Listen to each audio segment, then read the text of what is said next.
நம்ம இன்றைக்கி சக்கரை பொங்கல் வைக்கலாம். நான் 1 கப்பு பச்சரிசி எடுத்துருக்கிறேன். ஒரு கழுவி ஒரு அரை மணி நேரம் ஊற வச்சு எடுத்துக்கலாம். ஒரு 2 ஸ்பூனு பாசிப்பருப்பு போடுறேன். நீங்கள் தேவைப்பட்டால் அதிகமாக கூட போட்டுக்கலாம். நான் 1 கப்பு தான் இதில் எடுத்துருக்கிறேன், அதனால் ஒரு 2 ஸ்பூன் தான் போடுறேன். இது கழுவி எடுத்துகிட்டு வந்துடலாம். அரிசி நல்லா கழுவி எடுத்துகிட்டு வந்துட்டேன். ஒரு அரை மணி நேரம் அப்படியே ஊறட்டும். சக்கரை பொங்கலுக்கு ஊறினா தான் நல்லாயிருக்கும். அப்படியே ஊறட்டும். இப்போ குக்கரில் போட்டுக்கலாம்.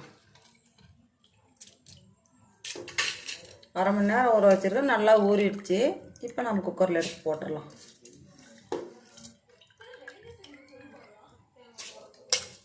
பாருங்கள், இந்த கப்பில் தான் 1 கப்பு அரிசி எடுத்தேன். அந்த கப்புலேயே 4 கப்பு தண்ணி.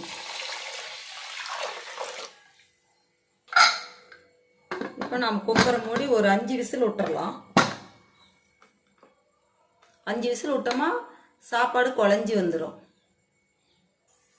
பாருங்கள், 1 கப்பு வெல்லம், 1.25 கப்பு வெல்லம் சேர்த்துக்கலாம்.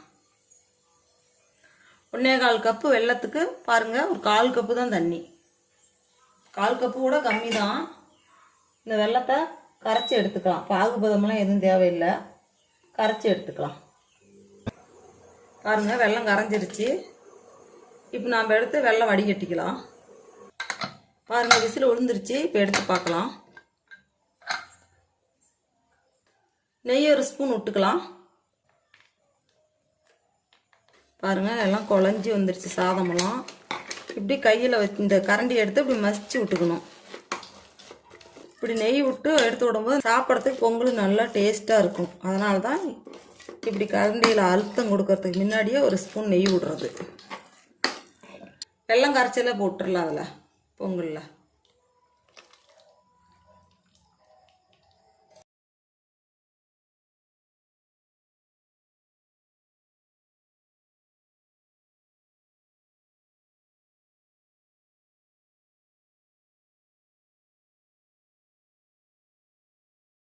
பாருங்கள், அடுப்பு ஆன் பண்ணியாச்சு.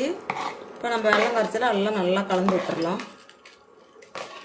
அடுப்பை கம்மியாக வச்சே கலந்து விடலாம்.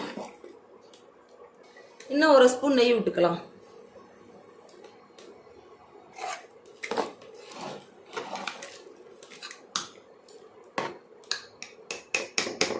அப்படியே ஒரு 2 நிமிஷம் இருக்கட்டும்.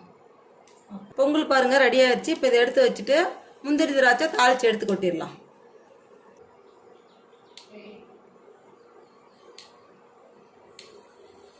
நெய் விட்டுக்கலாம். பாருங்கள், முந்திரி போட்டு வறுத்து எடுத்துக்கலாம்.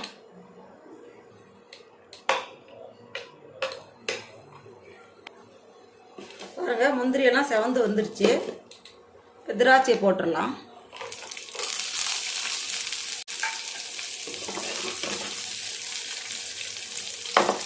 பாருங்கள், எல்லாம் பொரிஞ்சு வந்துருச்சு. இப்போ நம்ம பொங்கலில் சேர்த்துக்கலாம்.